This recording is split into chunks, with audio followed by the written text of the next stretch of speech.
Kita langsung ke Bang Zain Asegaf alias Habib Kribo. Kami ingin tahu Habib Kribo, alasan Anda sepertinya narasi yang dibangun di media sosial juga membela pimpinan Ponpes Al Zaitun Panji Gumilang, Habib Kribo. Ya, terima kasih. Saya bukan membela sesuatu yang salah ya. Saya hanya ingin menyampaikan suatu kebenaran yang saya pahami. Lah dari kasus Al Zaitun ini saya pikir saya lihat sudah sangat menyimpang dari apa yang diharapkan di awal itu di masyarakat. Al Zaitun itu katanya ingin mendirikan negara dalam negara atau an-Pancasilais atau melahirkan radikalisme. Saya dukung itu. Saya memang dari dulu gerakan saya itu melawan radikalisme. Tapi saya lihat kemarin ini kok yang dipermasalahkan berita di luar penista agama. Lucu yang dibahas. Yang dibahas tentang lagi apa? Ya fikih lah, hukum ibadah. Itu kan furu'iyah. Itu debatable. Islam ini terpecah dari 72 golongan. Masing-masing berbeda cara ibadahnya. Lah kenapa sekarang kok Al Zaitun yang dipermasalahan itu? Katanya sholatnya, softnya. Udahlah, itu kan masing-masing. Kalau kita mau lihat di Mekah juga sholat campur perempuan. Masalahnya begini, tidak bisa ditanggepin dengan hukum. Ajak dialog. Kan di Al-Quran udah dikasih tahu tuh di surat An-Nahl 125. Ajakan dengan cara hikmah, jangan berdebatlah dengan yang baik. Nggak usahlah kita mau melampaui Tuhan, mengatakan mereka itu sesat. Padahal di ayat itu sudah dikasih tahu. Hanya Tuhan yang tahu siapa yang tersesat. Dan siapa yang mendapat petunjuk. Lah itulah. Lah itu saya lihat lagi apa? Lari lagi masalahnya isu sertifikat kayak rekening banyak. Apa dus? Ini apa lagi? Itu saya lihat lagi usaha kapalnya ditutup. Usaha kayunya ditutup katanya nggak ada izin. Lah ini mau dibawa kemana nih masalah ini? Kalau kita mau cari kesalahan, setiap orang tuh punya salah. Nggak usah Al Zaitun. Fokuskan aja lah. Hal-hal apa sih? Apalagi Al Zaitun kan suatu gerakan yayasan untuk umat. Bukan profit, bukan konglomerat. Andaikan itu ada pemilikan PG atas nama PG, sertifikat, banyak. Ya saya pikir semua yayasan begitu sekarang. Banyak menggunakan nama pribadi. Tapi kita lihat, bergerak apa enggak ini yayasan ini? Mengajak kebaikan apa enggak? Itu aja. Jadi, marilah kita tuh berpikir yang enak lah. Jangan kita memasang satu keyakinan. Kesempurnaan itu hanya milik Tuhan. Kita tidak bisa dapat mengklaim pendapat saya mutlak untuk semua. Apalagi hal ritual. Kapan selesai negeri ini ribut isu agama? Maksud Anda adalah pihak kepolisian, pemerintah cari-cari kesalahan Panji begitu? Saya pikirlah sudah menyimpang kok. Kalau cuma perbedaan ritual apa harus dibawa ke polisi? Kasih aja penjelasan. Kasih penjelasan, nggak bisa. Kita mau nuduh itu orang kafir, nggak bisa. Maaf aja lah. NU dan Muhammadiyah aja udah beda jauh. Ritual NU itu banyak di Muhammadiyah atau di Wahabi dibilang musyrik ke kuburan. Kok bisa damai? Lah kita harus membuka peluang. Perbedaan itu akan terjadi. Selama masih belum ada yang memiliki otoritas langit, yang di sini Nabi, itu perbedaan terjadi. Dan kita nggak perlu merasa saya paling benar. Lah ini terus kalau digelorakan terus, negeri ini pecah. Sekarang sesama Islam aja sudah saling penista agama. Ada yang mau demo dengan cara kekerasan. Saya membela sedikit, dibilang mau dibunuh. Saya kafir. Ini sudah terjadi. Besok yang saya khawatirin apa? Akumulasinya apa? Terjadi kepada minoritas. Bisa saja dituduh sesat kafir. Contoh lah kita lihat negara Arab. Isu madhab, Sunni dan Syiah. Ini persepsi manusia yang relatif. Agama ini semua relatif yang ada kita yakini saat ini. Karena kita bukan pemilik kebenaran mutlak. Isu relatif aja bisa saling bunuh. Gara-gara isu madhab, sunnah dan Syiah. Bukan mustahil akan dibawa kemari. Ini saya lihat kok saya khawatir ada gerakan-gerakan yang ingin merusak. Mungkin kita nggak tahu secara langsung kita dimanfaatkan. Banyak loh negara luar tuh nggak suka Indonesia maju. Maaf. Isu ISIS itu juga yang buat Amerika. Saya juga khawatir ada kekacauan di Indonesia tentang isu agama. Ini pepesan kosong. Ini ada yang mainin. Bahaya loh. Ini terus terakumulasi. Oke, ini bahaya. Artinya kasus hukum yang saat ini sedang menjerat Panji Gumilang gitu ya, dugaan kasus penistaan agama tidak tepat menurut Anda? Saya tidak menolak kasus penistaan agama dibawa ke hukum. Itu nggak boleh ranah keimanan dihukum.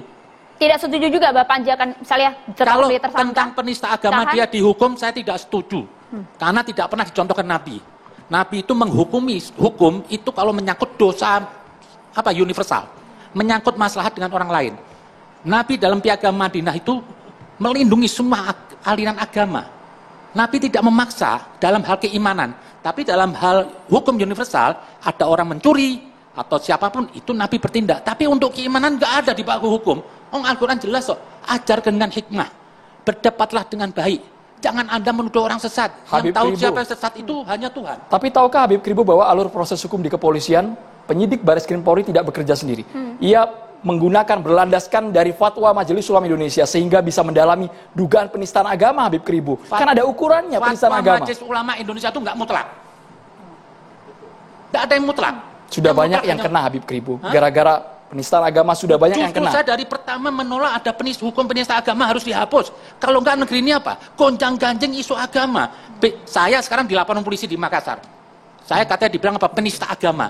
Maaf, saya jelek-jelek ini juga Habib. Enggak, saya akan jual agamanya Rasulullah. Tapi orang yang melihat pandangannya lemah, saya dituduh penista agama. Di laporan saya di Sulawesi.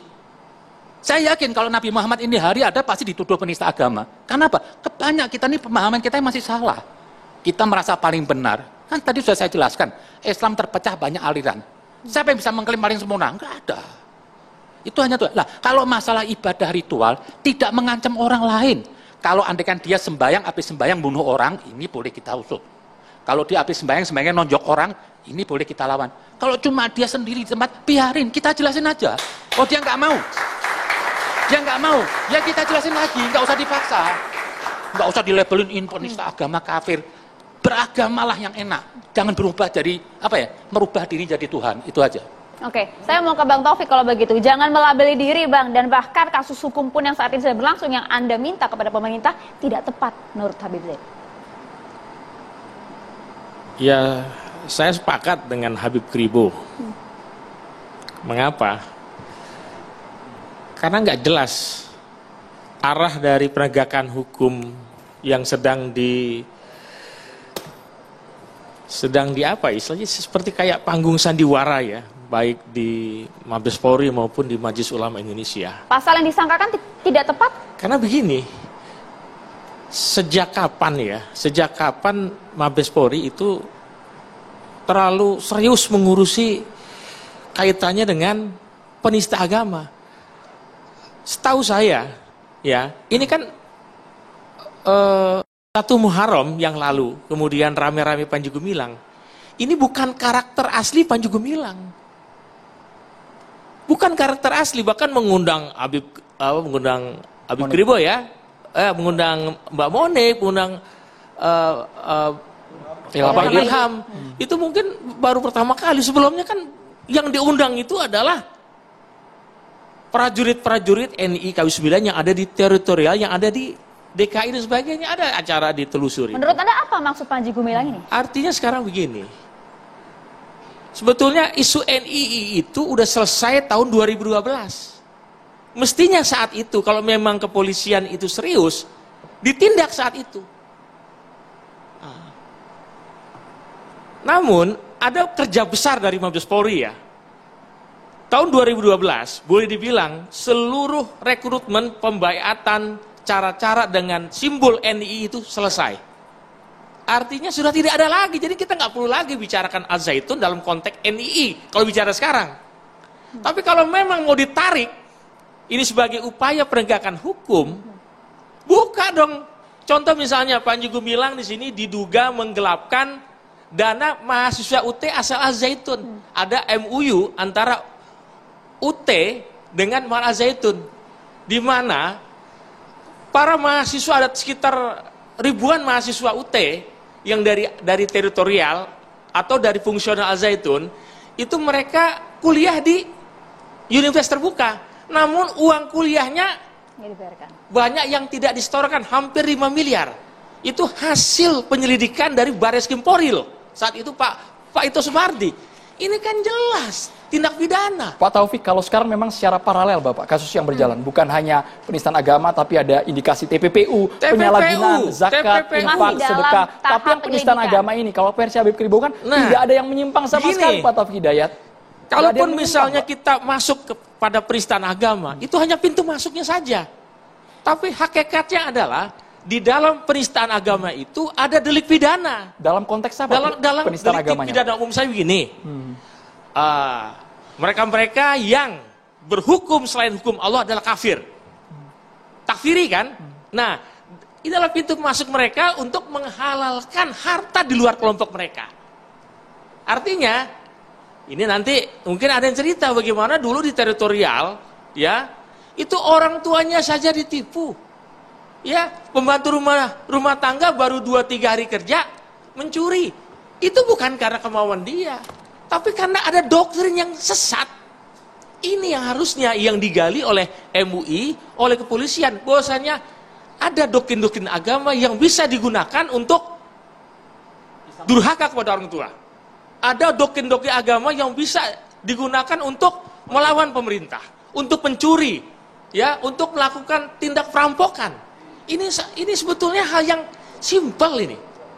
Hal yang ya kalau ini kan jelas nih ya, jelas dalam temuan PPATK itu kan 2012 zaman Pak Yunus Hussein. Kita sudah laporkan. Nah, kok nggak ada tindakan? Ya, terutama misalnya ketika acara telusur tahun 2009-2010 itu jelas diputar proses perpindahan kewarganegaraan, proses doktrin, ya, orang didoktrin anti Pancasila, orang didoktrin anti NKRI, orang dibaiat, orang ada proses perpindahan kewarganegaraan, diangkat menjadi warga negara baru. Ini kan proses makar, videonya ada, orang pelakunya ada. Ini kalau ada orang misalnya melakukan tindakan kriminal di media sosial, dicari dong orangnya. Ini tidak di media mainstream, sekelas TV One, sekelas Metro TV, tapi dibiarkan. Ini kan aneh nih. Ya, saya cocok lah. Aneh gitu. Sudah nyala Habib Kribo, sudah nyala? Ya, saya cocok kalau dalam hal tadi disebutkan ada nanti menciptakan merugikan orang lain atau menipu orang lain, itu boleh disikapin. Cuma yang saya mau pertanyakan, ini sudah 20 tahun lebih hidup Kang Az-Zaitun. Kok sampai ini hari nggak selesai-selesai? Apa fungsinya? Dan kenapa kok ini hari baru rame? Itu jadi banyak tanda tanya aja. Ini mau dekatin Pilpres lagi. Kan bisa aja orang mau cari apa ya, manfaat dari keributan agama. Yang ini. goreng siapa, Bib? Ya, yang punya kepentingan penguasa, rakyatnya jadiin korban. Maaf, Bib, saya ini. Ya, saya Al-Haidar tahun 2003 itu mengadukan Kepala BIN saya. Kepala BIN yang kita laporin. Bapak Hendro Priyono. Kenapa? Karena hasil penelitian kami ya tentang Az-Zaitun itu kan kami bukukan. Lalu saat itu ya, tapi saya menolak dulu tentang Pak Hendro Priyono. Saya ini bergerak di bidang radikalisme. Saya di musim Bapak orang. Siapa yang melindungi saya? Siapa yang mengarahkan saya mendukung? Adalah Pak Hendro. Dan sempat sekali Pak Hendro membuat statement yang apa ya, mungkin nggak nyaman buat dia. Dia mengatakan mengkritisi kaum Arab yang ada di sini ingin membuat gaduh. Jujur aja yang dimotorin oleh Rezik nih. Lah, Pak Hendro Bani berkata, moderatornya mana ini? Sebentar Bapak, nanti kita kasih porsi yang masing-masing. Kita dulu, kita pembahasannya ini kan tentang pendidikan. Kita uraikan satu persatu Bapak. Saya jangan dulu. Ini malah buang-buang waktu. Saya mau cerita tentang Pak Hendro ini yang tuduhannya itu, bukan saya membela. Jangan di kemana-mana kan bicara itu sesuai dengan konteksnya. Tadi saya melaporkan, saya Al-Haidar melaporkan Pak Hendro Priyono karena melakukan tindakan pengancaman kepada kami para ilmuwan, para akademisi. Saya terlepas nggak tahu itu ancaman apa. Nah, kalau tidak tahu dengarkan dulu. Maaf BP, maaf BP. Ancamannya dalam bentuk apa? Bayangin BP ya. Hendro Priyono atas nama presiden. Dia apa? pidato di komunitas Al-Zaitun. Ya. Itu ada videonya. Ya, apa ancamannya? Ancamannya untuk siapa? Itu ada orang-orang yang iri hati, orang-orang yang sakit hati yang menerbitkan bukunya buku iblis. Itu mereka-mereka itu yang mengatakan Al-Zaitun ABC itu adalah orang-orang iri hati akan saya hajar. Dan Hendro Priyono saat itu menyatakan buku yang kami terbitkan adalah buku iblis. Apa yang salah di situ? Kalau Pak Ya Hendro nggak bisa, membela orang, gimana kok mereka ngancam kok akan saya gebuk. Kalau membela yang benar gimana? Ya nggak bisa. Orang pengancaman, menggebuk, menghajar. Selama saya masih berkuasa, saya akan hajar. Ya. Ini pidana. Oke, hubungannya dengan Panji Gumilang apa? Artinya dia bicara di forum Panji Gumilang. Dan hebatnya oleh Panji Gumilang, itu video disebarluaskan. Itu penunjukan. Merasa punya backing. Kalau maaf ya, kalau Pak Muldoko saya pikir nggak ngerti apa-apa, Pak Wiranto juga. Tapi Pak Hendro Priyono jelas-jelas dalam forum mewakili presiden. Lah itu terdaftar apa nggak di Menteri Agama? Ada masalah apa nggak Al-Zaitun? Bukan. Lah enggak, saya mau tanya gimana pada sih tindakan pengancaman ini? Kalau sesuatu sudah dikasih izin oleh negara, ada orang mengganggu, salah apa nggak kalau disikapin? Kami ini punya kebebasan untuk menyampaikan pendapat. Kami bikin buku hasil penelitian. Lalu buku itu dibilang buku iblis. Saya mau tanya, itu Al-Zaitun pada saat itu sudah diresmin oleh Depak? Lu nggak ada urusan.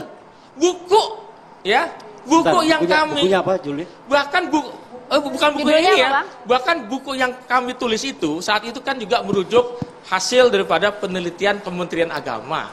Saat itu Pak Profesor Said Agil Al-Munawar. Soal apa buku itu, Bang? Iya. Soal apa? Soal mengkritisi tentang Al-Zaitun, bahwasanya terbukti ya ada hubungan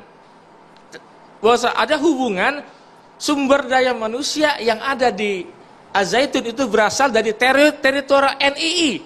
Dana untuk pembangunan Al-Zaitun itu berasal dari hasil ya eksploitasi yang ada di umat di NII. Pembuktiannya itu kita ke Pak Abdul Hoyer, kita tarik ke perkara hari ini. Habibie, Presiden, Menteri Agama masalah. Pak Habib Zain, karena kasusnya terlalu berlarut-larut, Bapak, kami ingin tahu apakah ini ujungnya ada tersangka atau tidak. Itu temuan Kementerian Agama loh, resmi. Baik, Oke, jadi kita masih agama membahas mengenai kasus yang berlangsung, penistaan agama. Pak Abdul Hoyer. Jadi gini, saya bicara ini berdasarkan pemberitaan.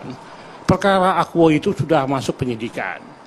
Hari ini yang bersangkutan masih diperiksa. Betul. Ya, saya tidak meramal, tapi saya punya keyakinan berdasar argumentasi teoritis. Tentunya dengan pendekatan-pendekatan yang saya pahami dan saya pelajari. Seseorang itu dinyatakan sebagai tersangka apabila telah memenuhi 2 alat bukti minimal sebagaimana dimaksudkan dalam putusan Mahkamah Konstitusi nomor 21 tahun 2014 yang menuju kepada pasal 184 KUHP. Nah, itu apa? Ada 3. Saksi, ahli, surat. Keterangan terdakwa, petunjuk nanti di pengadilan. Ahli sudah diperiksa. Banyak ahli dari MUI, dari Muhammadiyah, dari NU, saksi begitu juga. Surat dimaksudkan di sini dokumen-dokumen termasuk sistem dan atau dokumentasi elektronik yang beredar di berbagai media sosial. Tambah lagi bahwa Majelis Ulama Indonesia itu telah menerbitkan fatwa. Fatwa ini diperlukan sebagai salah satu alat bukti surat sebagaimana dimasukkan dalam 184 KUHP. Bukti penguat. Fatwa itu menjadi bukti surat. Nanti komisi fatwa di MUI itu dimintakan pendapatnya sebagai ahli. Saya paham persis. Ini berlaku terhadap semua kasus, bukan hanya terhadap Panji Gumilang. Lalu apa kaitannya? Seseorang itu telah dinyatakan diduga memenuhi unsur delik yang disangkakan. Ada 3 delik. Pertama yang paling tinggi itu adalah berita bohong. Pasal 14 ayat 1. Undang-Undang nomor 1 1946 tentang pemberitahuan bohong atau menyiarkan berita bohong.